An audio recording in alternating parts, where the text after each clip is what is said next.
मैं खुद को एक सीएम मीन्स कॉमन मैन समझता हूँ। मैं क्या हूँ? क्या सीएम मीन्स कुछ ऐसा अलग कोई जादू होती है या कोई ऐसा कुछ उनका कुछ अलग मैं नहीं मानता।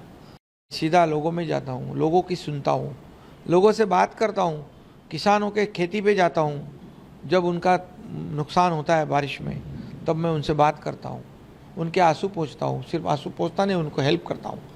विपक्ष वाले ये क्या सीएम का काम है रोड पे जाना? तो क्या घर में बैठना सीएम का काम है? क्या सिर्फ फेसबुक लाइव करना सीएम का काम है? उनके नेता कहते थे खट खटाखट दे दो, 1 रुपया भी नहीं दिया। लेकिन हमारी सरकार ने पट पटापट उनके खाते में पैसे डाल दिए। आने वाले चुनाव में, क्योंकि लोकसभा चुनाव में शिवसेना ने प्रूव किया है, उबाटा जो है यूबीटी, उससे हम 13 जगहों पर लड़े थे सामने सामने, हम 7 जगह चुन कर आए। उनके जितने भी गढ़ थे वो हमने तोड़ दिए, ध्वस्त हो गए, जनता ने तोड़ दिए। सबसे पहले मैं, अभी दीपावली है, पूरे राज्य में देश में धूमधाम है। मैं सभी आपके एएनआई के दर्शकों को बहुत बहुत शुभकामनाएं देता हूँ। आपको भी और आपकी टीम को भी शुभकामनाएं दिवाली की। अभी यहाँ पर आपने कहा कि एक ही एकाएक सरकार बदल दी और कैसा सहा सफ़र।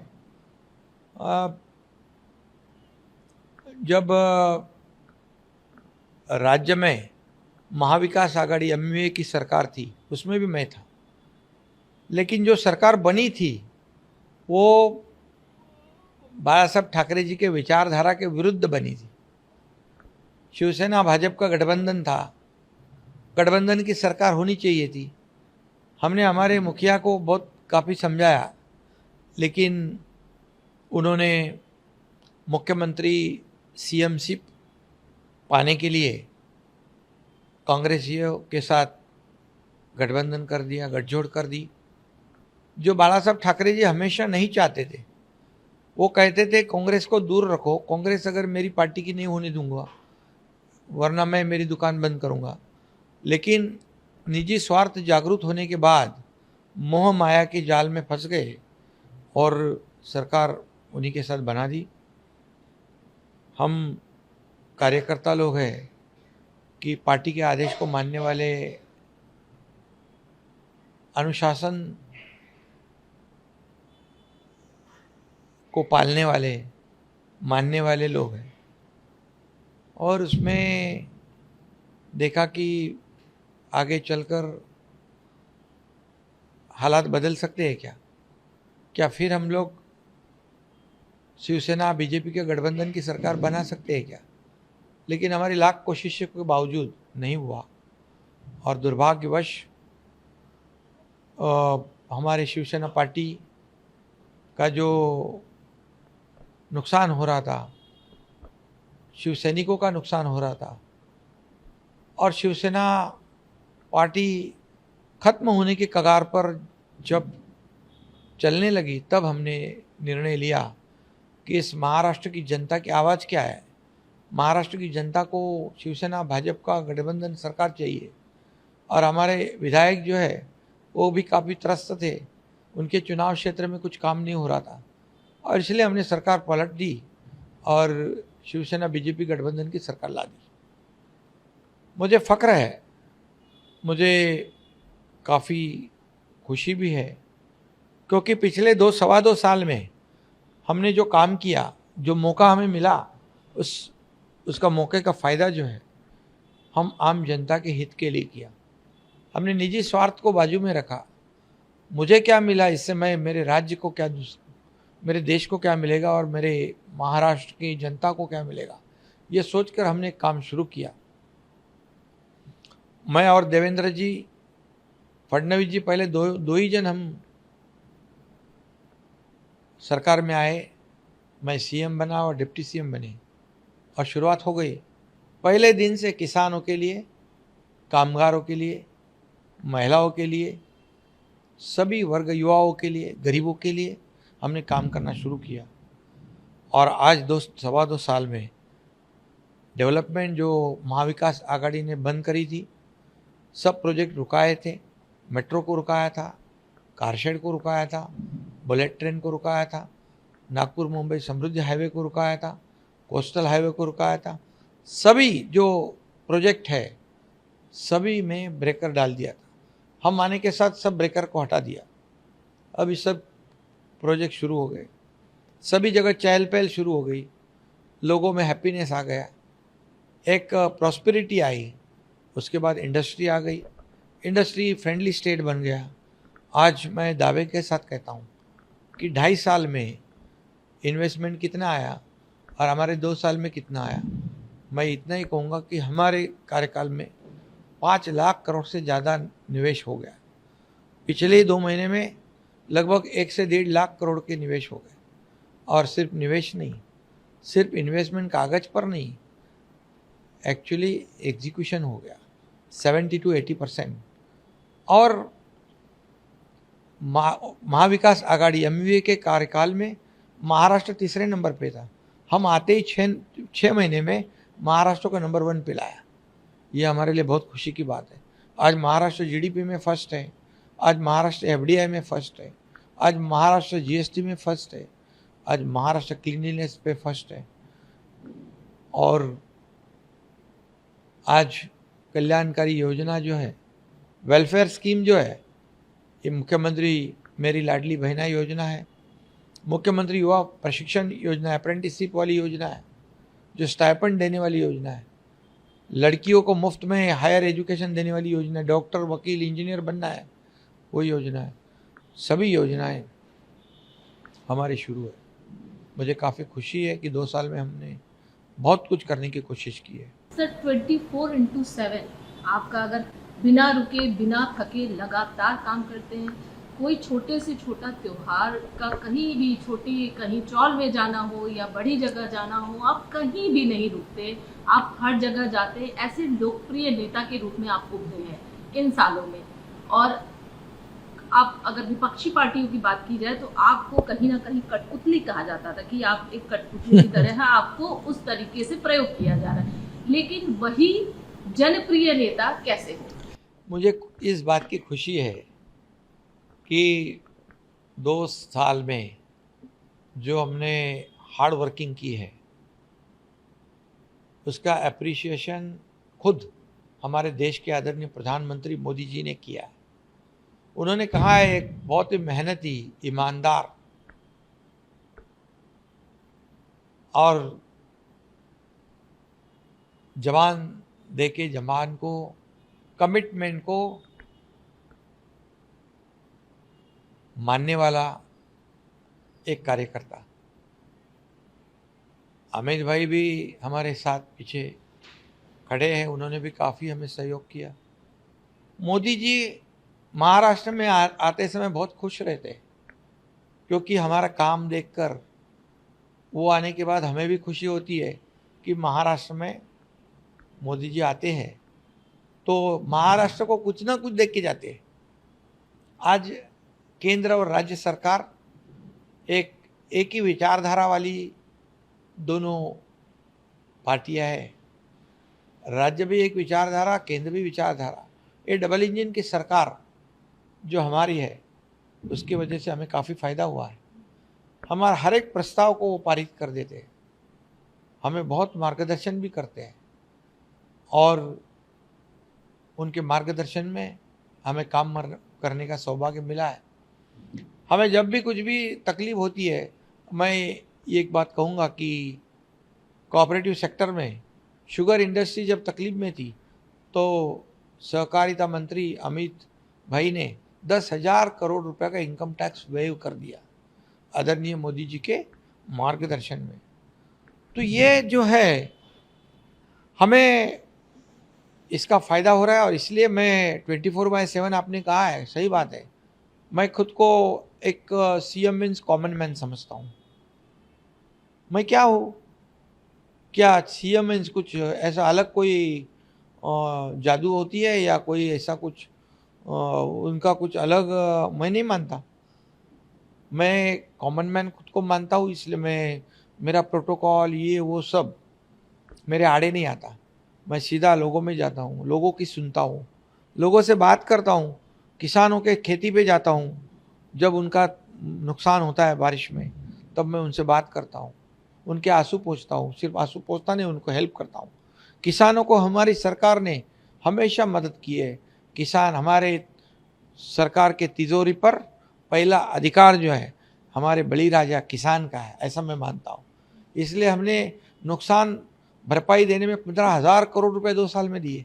उनकी योजनाओं, अलग अलग योजनाओं, 6,000 रुपया प्रधानमंत्री जी देते, सालाना 6,000 हम देते। 1 रुपये में क्रॉप इंश्योरेंस देते, प्रीमियम हम भरते। अभी हमने उनको 7.5 HP पंप से खेती करने वालों को बिजली का बिल माफ़ कर दिया है। कई योजनाएं, मांगे उसको सोलार, मांगे उसे किसानों को कई योजनाएं।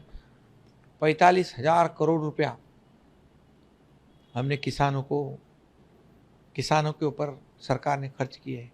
ये किसानों की सरकार है और इसलिए हम जाते हैं, जब कोई आपदा आती है तब हम वहाँ पहुँचते हैं, उनको मिलते हैं, उनके सांत्वन करते हैं, उनको मॉरल सपोर्ट देते हैं। तो ये मुख्यमंत्री का काम क्या है? मैं रास्ते पे जाता हूँ, मुंबई के रोड बना रहा हूँ, नालों की सफाई बारिश में जाती है, मैं देखने को जाता हूँ। जहाँ पर आज मैं कोंकण गोवा रोड पे गया, मैं जाने की वजह से, मुख्यमंत्री आने की वजह से पूरी यंत्रणा सिस्टम अलर्ट होती है। लोग कहते हैं विपक्ष वाले, ये क्या सीएम का काम है रोड पे जाना? तो क्या घर में बैठना सीएम का काम है? क्या सिर्फ फेसबुक लाइव करना सीएम का काम है? हम फेस टू फेस काम करने वाले लोग हैं, लोगों से मिलने वाले हैं, हम सुनने वाले हैं। ये हमारी सरकार सुनने वाली सरकार है, बोलने वाली सरकार है, हमारी बहरी सरकार नहीं है, गूंगी सरकार नहीं है। और इसलिए इसका मुझे नाज है कि आज कुछ ही समय में लोग कहने लगे ये अपनी सरकार है। मराठी में सरकार कहते हैं आपलं सरकार लाडकं सरकार। मेरी लाडली बहन योजना फेमस हो गई, सुपर हिट हो गई। तो क्या गलत है? क्या लोगों में जाना, लोगों का दुख दर्द सुनना, लोगों से बात करना? मेरे पास हजारों लोग आते हैं। मुख्यमंत्री सहायता योजना, मुख्यमंत्री सीएम जो हमारी स्कीम है,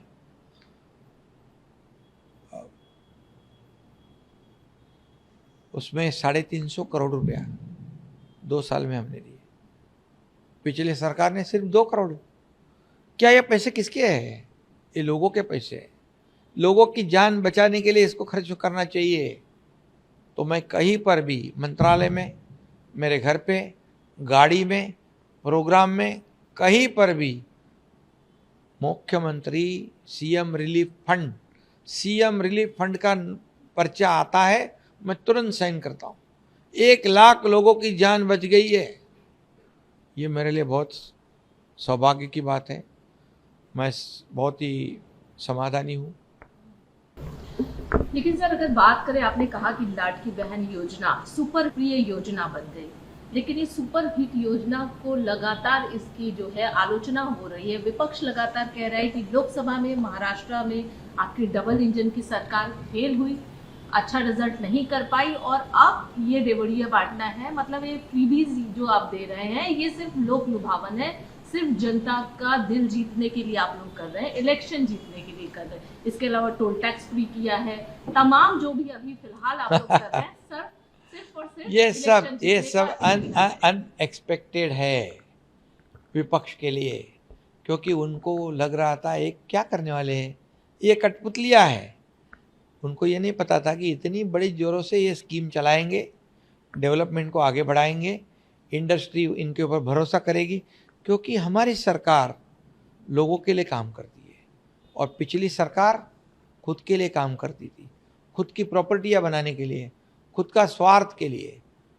हमारी सरकार लोगों के लिए काम करती है, क्योंकि जैसे कांग्रेस महाविकास आघाड़ी कर्नाटक में बोली हम ये करेंगे वो करेंगे, सरकार आने के बाद बोलती पैसे नहीं है।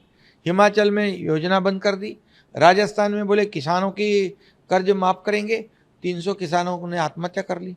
कोई उनके नेता कहते थे खट खटाखट दे दो, 1 रुपया भी नहीं दिया।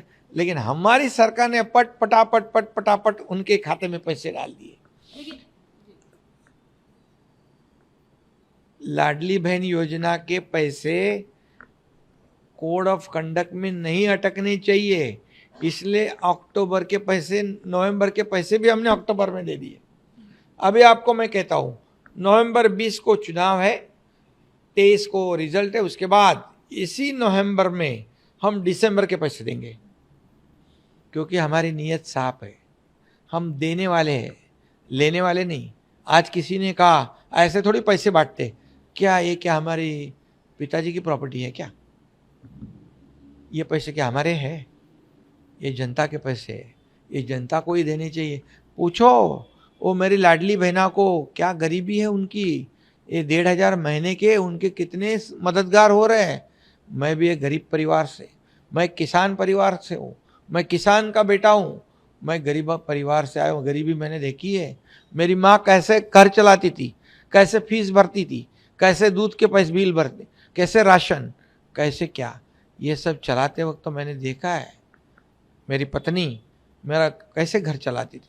तब मैंने सोचा था जब मेरे पास अधिकार आएंगे तो मैं जरूर मेरे लाडले बहनाओं के लिए, माताओं के लिए, मेरे लाडले किसानों के लिए, मेरे लाडले बहन भाइयों के लिए, मेरे लाडले बुजुर्ग के लिए कुछ ना कुछ अवश्य करूँगा।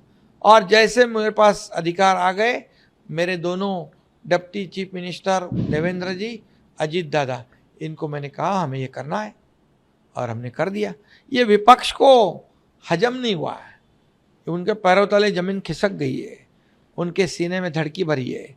अब क्या होगा? अब हम हारने वाले। तो वो लगे इसको बदनाम करने, या क्या 1500 रुपया क्या होता है, 1,500 रुपया क्या होता है, ये 1,500 क्या है, इतने से पैसे से क्या होता है, फिर ये क्या रिश्वत है क्या, ये बिकट ले रहे क्या? अरे आप बोल रहे हमारे पास पैसे नहीं है गवर्नमेंट के पास, तो आप कहां से दोगे? ये जो है, ये विरोध करने वाले लोग कोर्ट में गए, कोर्ट ने उनको फटकारा है। फिर अभी नागपुर के कोर्ट में गए, कांग्रेस वाले गए, महाविकास आघाड़ी के लोग गए, मुंबई हाईकोर्ट में मुंबई में गए थे। हमारी लाडली बहना, आपके चैनल से मैं कहता हूँ, लाडली बहना इनको माफ नहीं करेगी। ये रोड़े डालने वालों को जरूर, वो मराठी में जोड़े कहते हैं, मतलब जूते दिखाएंगे। और निश्चित रूप से आपको बताऊंगा मैं कि ये जो सौतेले भाई जो है, ये इनसे बहुत सजग है वो लोग।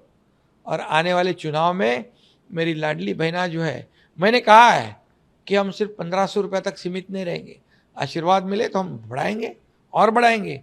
मेरी बहनाओं को लखपति बनाने का हमारा सपना है।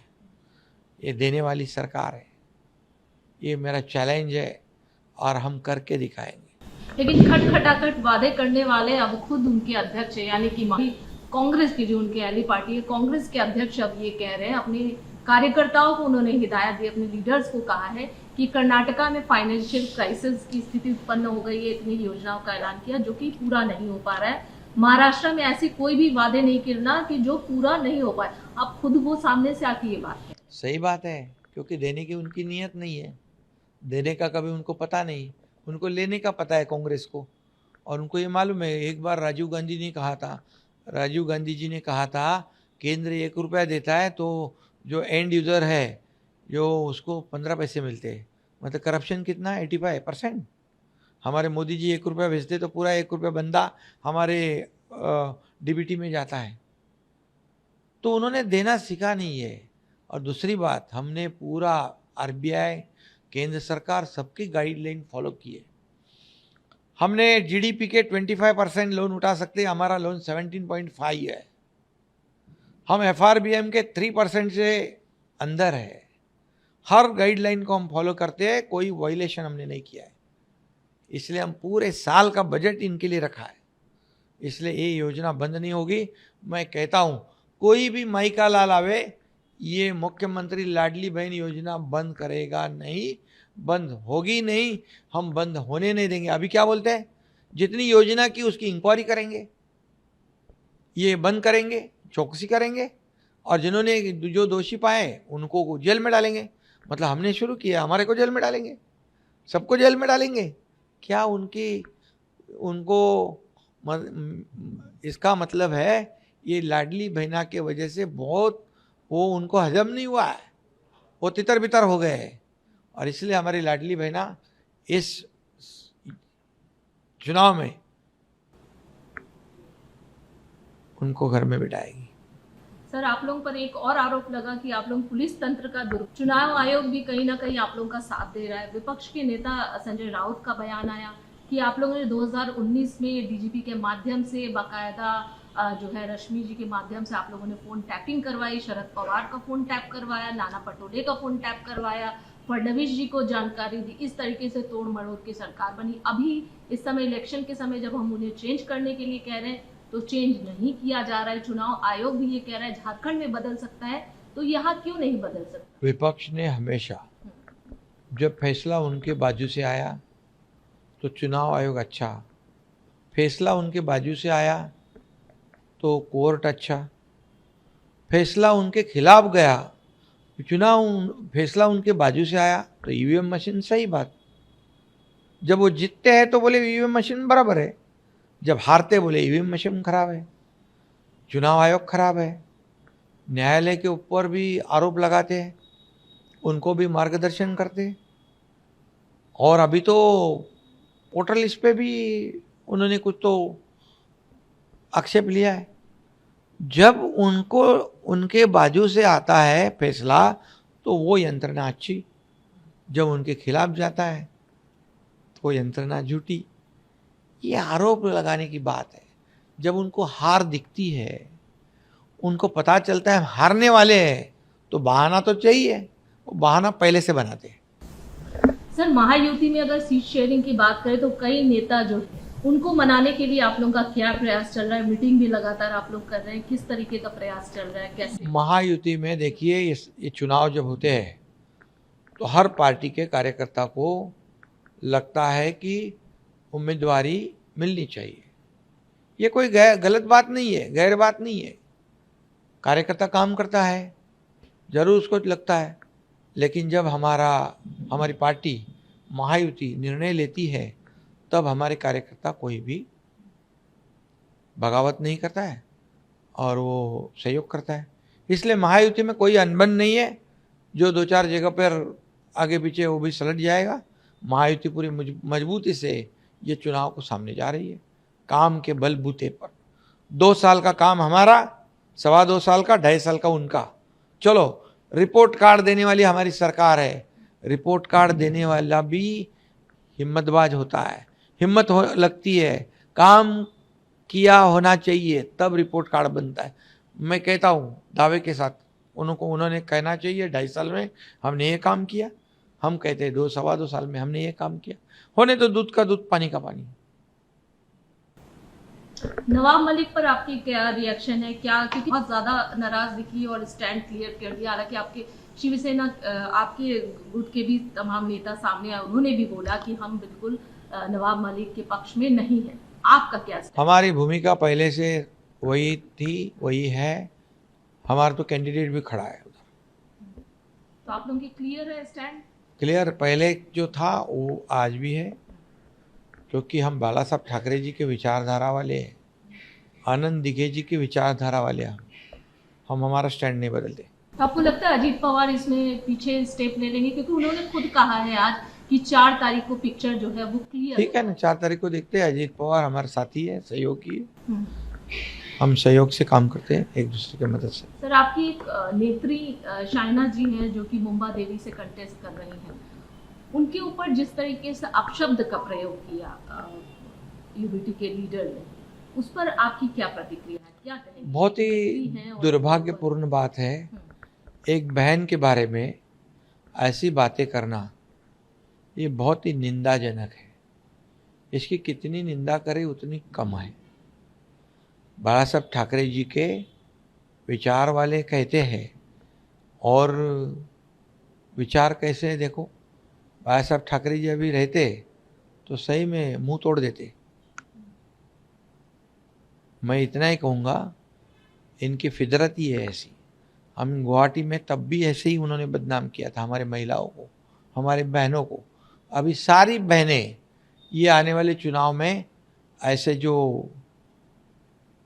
बहनों का अपमान करने वाले लोग हैं उनको सबक सिखाएंगे, जरूर सबक सिखाएंगे। महाराष्ट्र की कुछ सीटें बहुत ही महत्वपूर्ण हैं जिसमें कि सारे कद्दावर नेता हैं। आपकी नज़र है बारामती पे पवार वर्सेस पवार की सामने की फाइट है, वर्ली सीट से सेना वर्सेस सेना की फाइट है।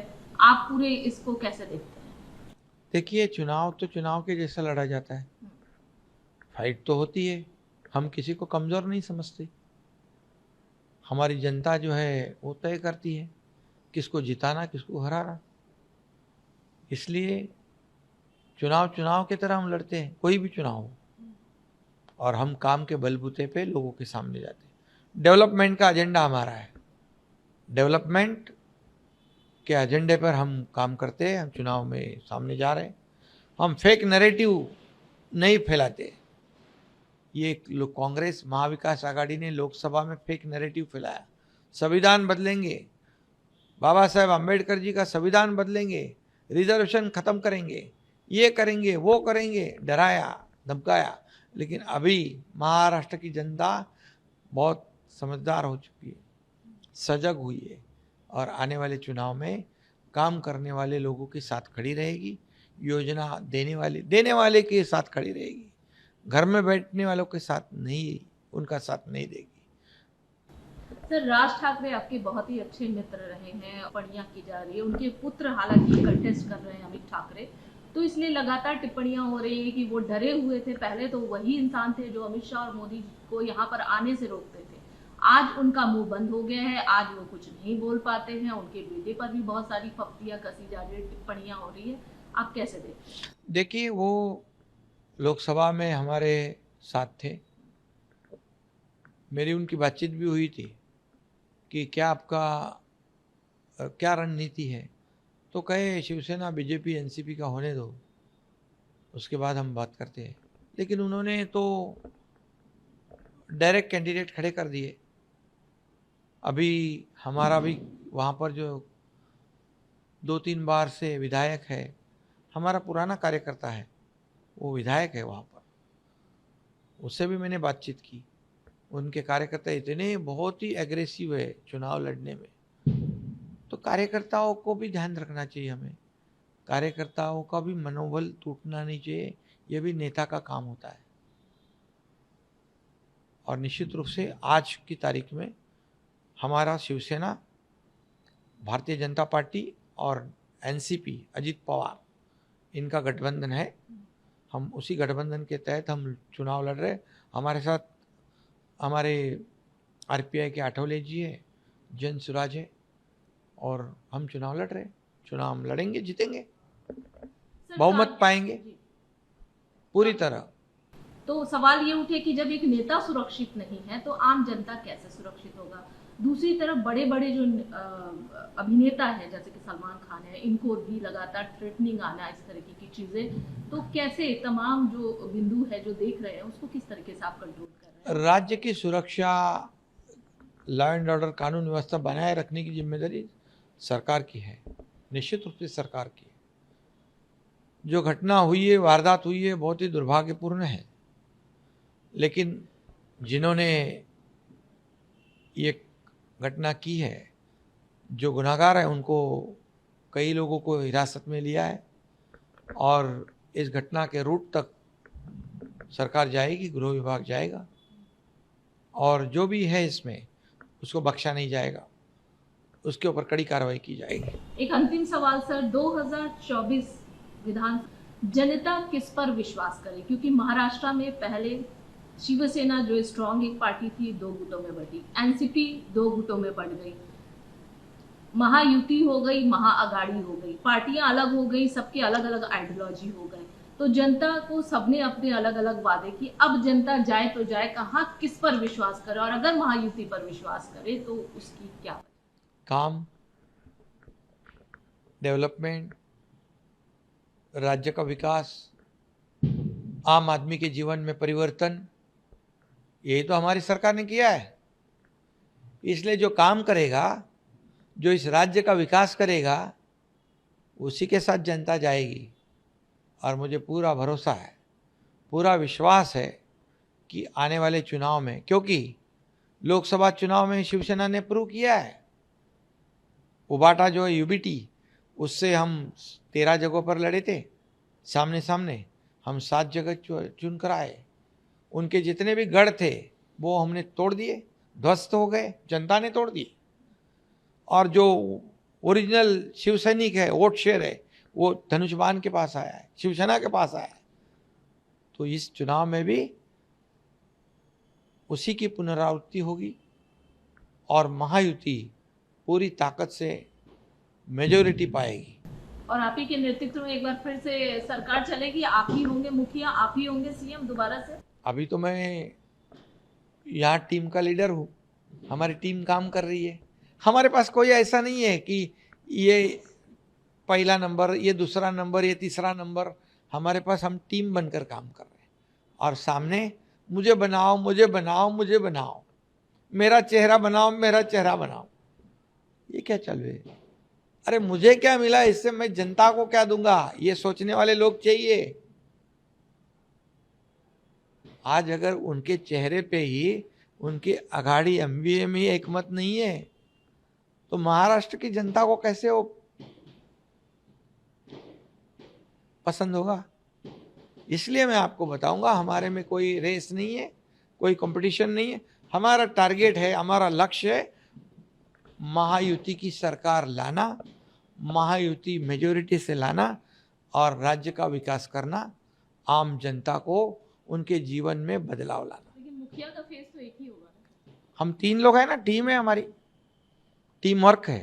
तो 2 छोटे मुखिया होंगे, एक बड़े मुखिया ऐसा होंगे, हम छोटे बड़े एक समझते नहीं। एक चीफ मिनिस्टर, आप डिप्टी चीफ मिनिस्टर। आप देखिए, आप दोनों डिप्टी चीफ मिनिस्टर से पूछिए, हमने कभी फर्क नहीं किया है। हमारा एक दूसरे के प्रति बहुत ही आदर सम्मान है। और देखो, पद और ओहदे से क्या होता है? ये कोई परमानेंट होता है क्या? एक दूसरे के प्रति रिस्पेक्ट होता है, एक दूसरे के प्रति जो आदर सम्मान होता है, ये बहुत बड़ी बात है। और हमारा क्या है, हमारा कहाँ नंबर है? आज पॉपुलैरिटी में कहते हैं कि मुझे कोई कह रहा था कि नंबर 1 पे एकनाथ शिंदे। अरे ये कौन देता है? ये जनता करती है सब, हम कौन होते हैं? और इसलिए हमारे में कोई कंपटीशन नहीं है। हमारा सिर्फ एक ही मकसद है, इस राज्य में महायुति की सरकार लाना और अगले 5 साल इतना काम करना, इतना काम करना कि लोग याद रखें, केंद्र सरकार, मोदी जी के आशीर्वाद हमारे साथ है और केंद्र सरकार की मदद हमें मिलेगी, सहयोग मिलेगा और हम राज्य को यूँ आगे लेके जाएंगे। अगला 5 साल में 25 साल का काम करेंगे। और लगातार यही सुनने में आता है कि पीएम के एक फेवरेट सीएम में से एक है, आपको बहुत मानते हैं, चाहे वो मिनिस्टर हो वो भी आपको बहुत पसंद करते हैं। इस पसंद के पीछे वजह क्या है? मैं भी पीएम साहब को बहुत मानता भी हूँ, प्रेम भी करता हूँ, पसंद भी करता हूँ, क्योंकि वो भी बहुत मेहनत करते हैं। एक दिन भी 10 साल में छुट्टी नहीं लेने वाला पीएम, अपने करतूत के वजह से पूरे दुनिया में हमारे देश का नाम रोशन करने वाला पीएम मोदी जी, हमारी अर्थव्यवस्था को नया आयाम, नई ऊंचाई देने वाला पीएम मोदी जी। और उनको भी ऐसे ही लोग अच्छे लगते हैं जो मेहनत करते हैं। एक आम आदमी, सर्वसामान्य परिवार का एक व्यक्ति इस देश का प्रधानमंत्री बनता है, ये हमारे लिए बहुत फक्र की बात है। और मंत्री जी भी हमारे जो है केंद्रीय, अमित भाई है, काफ़ी मंत्री जी है, सभी लोग काम करने वाले के पीछे रहते हैं, मेहनत करने का काम हम करते हैं, शाबाशी देने का काम पीएम करते हैं। मतलब जो काम करता है उनकी सराहना होती है और यही वजह है कि आप, यही वजह है। सर बहुत बहुत शुभकामनाएं आपको और हमें उम्मीद है कि जनता की सेवा आप लगातार करते रहें। महायुति की सरकार आप जैसे कह रहे हैं कि बननी चाहिए और आपने जो तर्क दिया तो बनेगी। आपको ढेर सारी शुभकामनाएं के साथ बहुत बहुत धन्यवाद। धन्यवाद।